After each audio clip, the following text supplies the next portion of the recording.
All right, before we go to our next interview, and that is going to be my interviewing Todd Bensman. I pre-taped that today down on the border. He literally had just stepped back into the U.S. from Mexico. It's a powerful interview. It's things that you are not going to hear on corporate media. He really broke some news today, so you do not want to miss this, folks. I want you to stay tuned for it. We pre-recorded it, and then we're going to talk about the real estate market, where that's going, decisions by Warren Buffett, and a few other things. Now, before we go to Todd Bensman, again, it's a little graphic. Okay, it's a little graphic, but I want you to, again, I'm showing this to you guys because I want you to be aware of your surroundings at all time. This crazy guy, when was this? This was Lafayette, Indiana. I've spoken in Lafayette, Indiana. This was back in December of 2024. Look at this. This guy walks into a laundromat and he kills these people. That's it.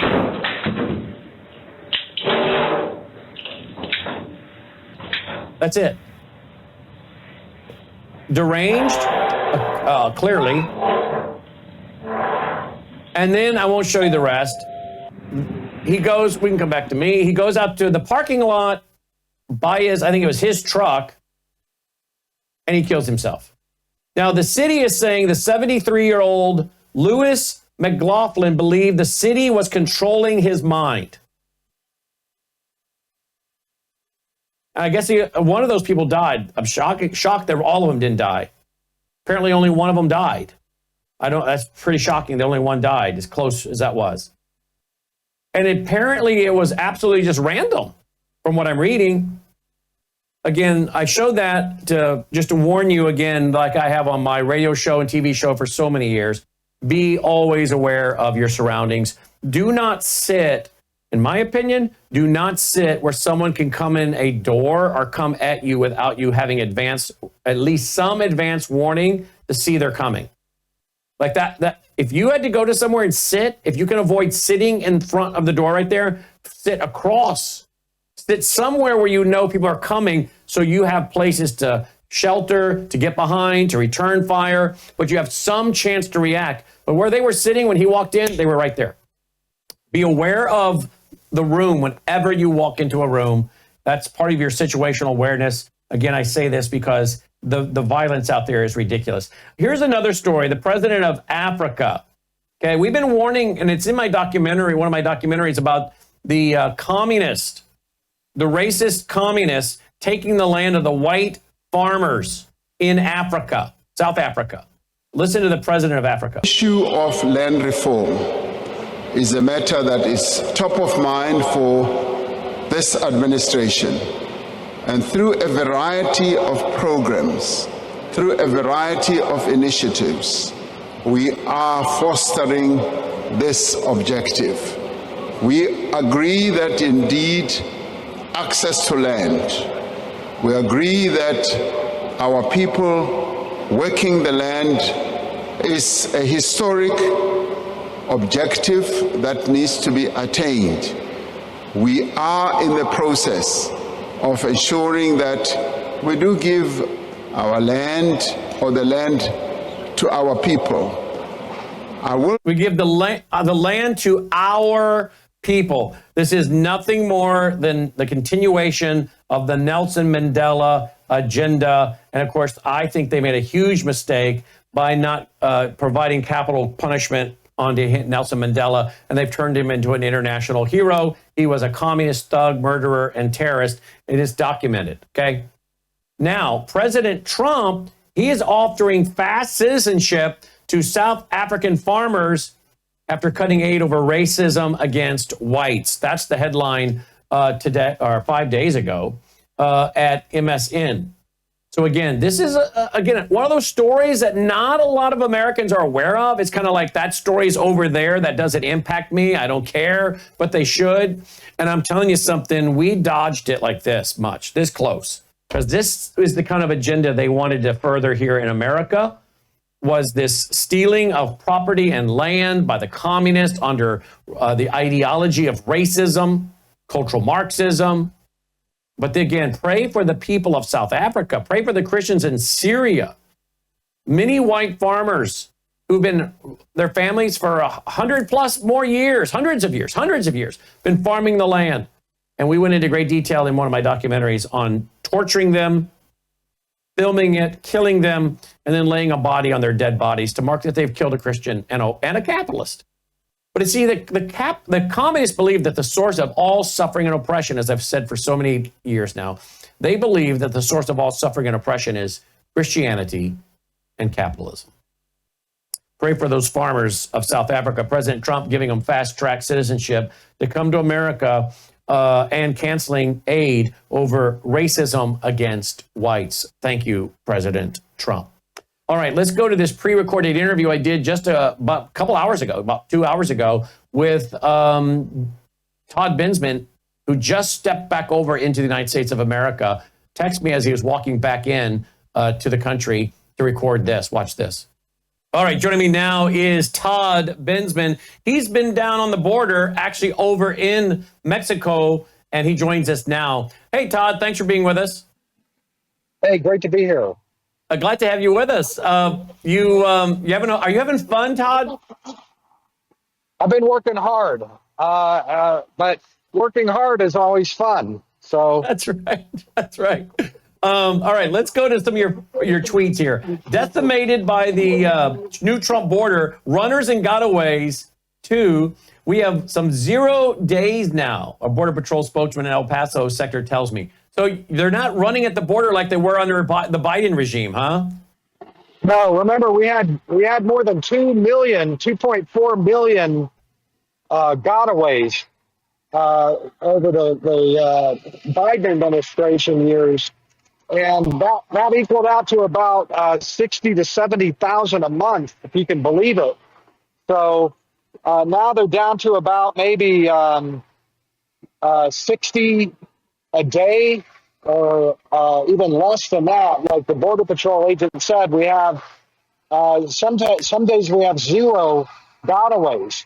So that's really remarkable. And the reason gotaways even matter is because there's a high degree of criminality among those people, because otherwise they would have joined everybody else in giving themselves up to Border Patrol and being let in. If you're running when you could be giving yourself up, that means that there's a reason, a criminal reason. So this is really very good news. It has not been reported really anywhere that the number of gotaways is so low, especially in this sector. This sector, El Paso sector, was one of the highest gotaway areas on the whole border. Wow. What's with the footage you're watching from your Twitter feed of all the fences cut, holes in the fence every few feet? What's all that about? The thing to watch there is that the sand. There's no tracks in the sand. That is along a wall that is notorious in this area for runners and gotaways. 1,600 a day used to come through there for years, just right through this border wall. And then they would cut this chain link fence that protected a solar farm. And so the way you can tell that the whole area is kind of dead is you go to those cuts in that chain link fence and look down, and it's just, rabbit tracks, maybe rabbit tracks, usually nothing. So I just wanted to show how dead it is down here on the border. Wow. Let's go to more of your Twitter feed here. We've also got some other reports from you guys. If you want to follow him, we'll give you his Twitter account in a minute. Tell us about this footage right here, Todd, please. What are we looking at?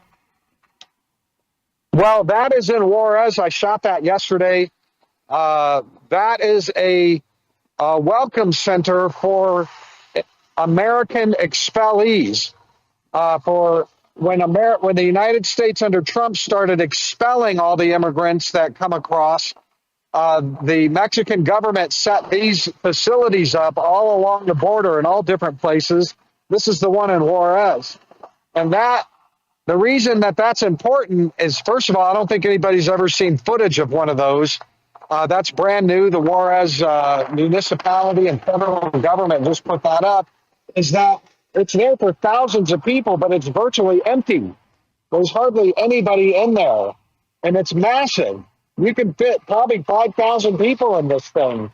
And the reason it's empty is because the Americans have expelled, the policy of expulsion has in itself deterred people from even trying. Nobody wants to spend $2,500 in smuggling fees to get caught by the Border Patrol and sent home. So, or pushed back. So people just aren't going, and they're not running either. So the place is empty. And that's a good news story. I was going to say, that's good news, right? That's good news. It's a good news story. Yes. Yep. All right. Let's see. All right. Let's go to this one. Tell me about this one here, please, Todd. So those are Mexican soldiers in Juarez. And remember, Trump said 25% tariffs unless you put 10,000 troops out, 10,000 more troops out to start cutting the flow of fentanyl. And what they're supposed to be doing is checking all those cars at the ports, cars and trucks. And I didn't see any evidence that they were checking any cars or any trucks on 3 different ports of entry. And so I'm just filming them not doing anything and pointing it out that, hey, these guys are supposed to be tossing all these cars and trucks for fentanyl. And that right there is a part of the runner got-away fencing that I was at the other day. That's also a big smuggling area for drugs. To the extent that they're going to be shipping drugs through there, I didn't see one single Mexican soldier anywhere on that fence line. That fence line is an insane area for smuggling. You would have thought that they would have Humvees every 50 yards on that thing, but there was nothing there at all. I flew my drone. I was on the American side. I was on the Mexican side of it, checking, looking for any evidence of, sorry, there's a strong wind trying to blow my phone down here. Didn't see any evidence of Mexican troop involvement down there. Not one. That's a problem. Okay, so that's not a good news story. That's a bad news story. So are you telling me that the drug smuggling and the fentanyl is still continuing? I think that we don't really know because we don't have the seizure data yet. It's early, but my guess would be that if they are hampering the flow of fentanyl, it would be somewhere in the deep interior of Mexico. I'm not seeing it at the ports of entry where everybody says, well, most fentanyl comes through the ports of entry. So you should have, 1,000 soldiers checking every single vehicle looking for fentanyl coming through. And it doesn't look like they're doing anything at all special. Now, I point that out because that's important because in the days after Trump threatened the tariffs, and they put these soldiers out, the soldiers invited American media to embed with them. And those American media were filming those guys tossing every single vehicle, going inside, pulling all the clothes out and the children's toys looking for fentanyl. And this is what happens when there's no cameras around. Just saying. So does this mean that President Trump said, look, I want you to put your troops down there checking for fentanyl, and if you don't do this, they're going to raise your tariffs, but you're saying they're not doing it. You think President Trump knows this? Probably not. Probably not. But I don't know. And, on the tweet that I sent out, or the X, what do you call that? X, yeah. I said with a question mark, maybe it should be a 75% tariff. Wow. So, we'll see. I mean, I think they're doing things in the interior that are good, counter anti-fentanyl. There's some evidence that they are raiding some labs in Culiacan, Mexico, and putting the pressure on further in. But they should also be, securing the fentanyl as it crosses into our country at these ports of entry, especially a place like Juarez, which is high traffic, heavy commercial traffic, 3 or 4 different bridges and a railroad bridge and everything. So, just pointing it out that while I was here, I didn't see anything special going on at all with regard to that, and I just filmed it and put it out there. Well, good for you. All right, let's go to this next video. This is in his X feed. What's this? What's going on with this right here? What's all that about? That I shot that today. Just pointing out, though, what that is the Mexican military in Juarez has this. They have this program, money for guns. So if you bring your guns in, and ammo, we'll pay you for it, and we'll destroy the guns. And I just happened to come across one of these in a public space in Juarez just a few hours ago, and thought it was kind of interesting. And especially that kind of gun that they were destroying there, which is just a stupid, like a 22 or something.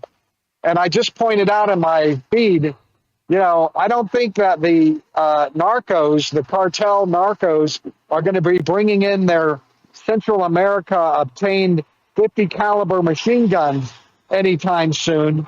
They're just disarming regular Mexicans of whatever they did have with this thing. Disarming the peaceful Mexicans and letting everybody, all these cartel murderers and sicarios, keep all their weapons, no problem. Yeah, doesn't seem real wise and a bright, idea to me, that's for sure. Let's see, what else we got? All right, so anything else I'm missing here, Todd? I mean, really, I just came down here because, the mass migration crisis that I've been writing and reporting about on your show and everywhere else for the last 4 years straight is kind of over. Oh, that's a good one, too. I have to tell you about that one. You're showing this. That was a really, I embedded with the Border Patrol a couple days ago, and there's a huge mountain called Cristo Rey, Mount Cristo Rey. And it's been a major smuggling route, unsecured, no wall there for years, decades and decades, and especially the last 4 years. And in the last 3 or 4 weeks, Border Patrol bulldozed a road right into the middle, right into the heart of this incredibly rugged terrain, right through the middle of the smuggling lanes and trails. And they've got all these soldiers up there blocking it off now. And they took me up there. It's only 3 or 4 weeks old. It's called Bulldozer Trail. And they took me up it. You can see that video on my YouTube account, the whole thing. I just put it together over breakfast yesterday. My production, skills are maybe less than what you've got there in studio. You know what? I was just thinking to myself a while ago, how is he post-editing all of this on the road? So to be honest with you, I was thinking that when I was watching the video footage of them sawing those guns a while ago, and I could tell those were cuts and clips. I'm like, when does he have time to put all this together? So to be honest with you, I was sitting here thinking, you're a one-man operation, and I'm very impressed. Oh, thank you. Yeah, I have an app on my phone. My 20-year-old daughter taught me how to do videos, and I've been doing them. Well, there you go. So there you go. Okay, anyway, well, that's a good one. I got to go back to that. That's a little scary. What's going on there? That what we were watching looked like some Halloween or something. That's right on that. So the narcos control, the cartels control that whole mountain. They do all the smuggling, and they worship Santo Muerto, the saint of death. And it is they pray to it for every load, every drug load, every human load for profit. That the saint of death, Santo Muerto, and that was on the other side of the fence on this road, and I just stuck my phone in there and took a picture of it. Wow. So there it is. The bulldoze trail. So is this again because the government is indeed trying to stop some of the drug flow to appease the Trump administration? Absolutely. Not just the drug flow, but the human flow. This is a big human smuggling area. You see those little houses, those little sheds over there. Those are staging areas, cartel staging areas, where they bring the people. And now there's hardly any traffic now because the Trump administration is expelling everybody. And they can't afford the smuggling prices. Nobody can afford the prices to get smuggled over anymore. Very few people. So the number of runners is down. The gotaways are down. There's no give-ups at all anymore. It's a total policy reversal of 100% detentions, 100% expulsions as soon as possible, and that's what shut the border down in about an hour. Wow. Do you think Tom Holman and President Trump are aware of Bulldozer Road? Yes, of course they are. That's a big deal. I mean, what they did there is something that should have been done 25 or 30 years ago. Right. And they finally just did it 3 weeks ago. But who That else is wasn't there? who all is reporting this? Not really anybody, right? No. That's the first time I've ever even heard of it. The Border Patrol offered to take me up their new road. So, I said, yeah, what you're seeing in my video is something very few Americans will ever see. It's a restricted area. You can't go up there unless you're embedded with Border Patrol. And by the way, that's the first time that I've had cooperation from Border Patrol in 4 years. I called them up, and on a dime, they were like, we gotcha. And of course, they're wanting people like you, American media, to come up there, show this, and put it everywhere so that it flows up to the top of the government, right? Yes, and they want the bad guys over here behind me to know about it, too. That's Juarez right over there. Right. I just came back. Came back. They want the word to spread that if you're going to try to smuggle drugs, we're watching and we're cutting roads to monitor you.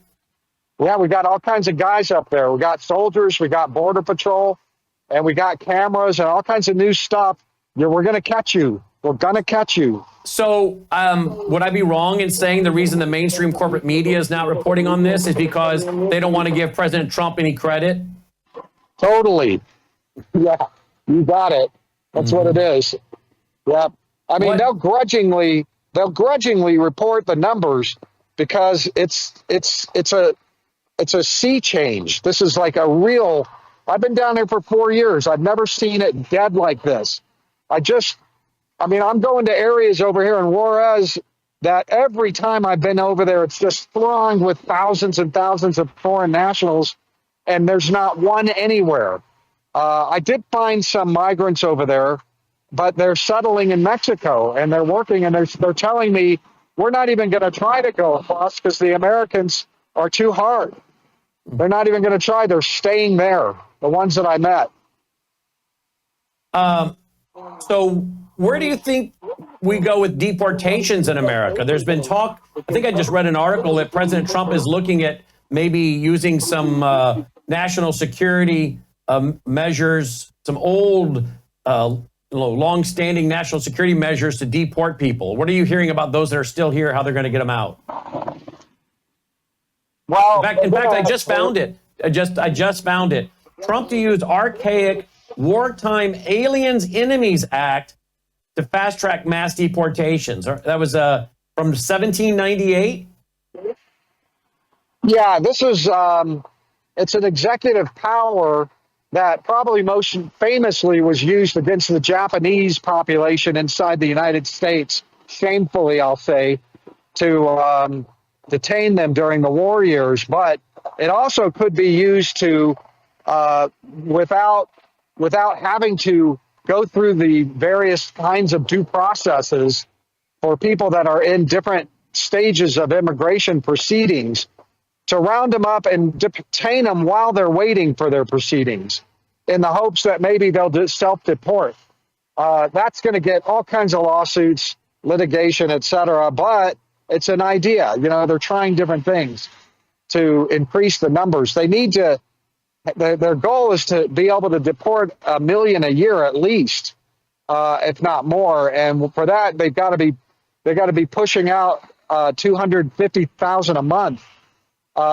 So they're nowhere near that right now. So they've got a lot of work to do to get the numbers up.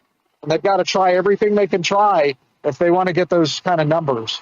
Okay, so I want to make sure I don't miss anything because, man alive, you are full of information tonight with your article or with your social media with X. Is there anything else on that account I should be looking at? No, I'll be writing though when I get home, and I'm going back tomorrow. But I'll be writing. There are some news things that I'll break here in the next few days. Okay. All right. So, okay, you're going to break those. So you're going to come back here to help share some of those with us? Yeah, of course. Okay. Of course. In the meantime, give us your handles where they can read your articles, your X handle, all of that, please. Yeah, I'm at Bensman Todd on X, and I've got an account at Getter, Truth Social, YouTube. I'm trying now, so you can go to my YouTube channel, Bensman Online. And I work for the Center for Immigration Studies, CIS.org. They're the ones that sent me here. Great organization. We're doing a border tour. You can go to our website if you're interested in signing up for that thing. It's really great. It's a week long. We're going to go to Arizona this year. Excellent. And I knew there was something I was looking for, and I found it. An article you wrote for the Federalist. Real quick, comment on this one. Trump doesn't need Maduro's cooperation to deport Venezuelan migrants. Tell me about that before we let you go. Yeah, God, I forgot all about that. That published while I was here, although I had written it earlier. And essentially, Trump cut a deal with Venezuela's dictator, Maduro, the left-wing guy, communist guy, kleptocracy there. He's ruined the country.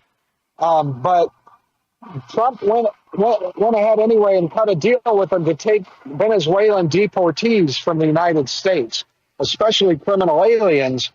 And they agreed. We're going to start sending Venezuelans back to Venezuela. And now Maduro is teetering on that. He's fudging. He's reneging on the deal. And he's threatening Trump. We're not going to follow through. And all I wanted to do here is point out that the vast majority of these Venezuelans have not lived in Venezuela in years. They've been safe, secure, prosperous in 15 other countries, even more than that, in Latin America and even in Europe. So send them back to those countries and tell Maduro to go fly a kite and put maximum sanctions on him while you're at it. And send those Venezuelans back to all these other countries that took them, willingly took them, gave them asylum, residency, work authorization, clearly have no problem taking in Venezuelans. Take them again. And that's what that's in the Federalist. Just pointing out that on all of the interviews that I've done with Venezuelans, including just the ones that I met across the border over here, they have not lived in Venezuela in a long, long time. Why are you trying to send them back there anyway? Great point. At Bensman Todd is his handle. At Bensman Todd. You can also find toddbensman.com, and his two books are there, Border War and Invasion. toddbensman.com, and follow him on X at Bensman Todd. Also CIS.org. CIS.org is the organization he works for. You're an incredible guy. You do great work. It was great having you here in our studios, the middle of the 22nd of February. Thank you for being here with us in studio. Still getting great feedback. And you're one of our favorites. Thank you, Todd. All right. Thank you. We'll see you out there. Be safe, my friend. Todd Bensman checking in. Follow him on his social media accounts, won't you?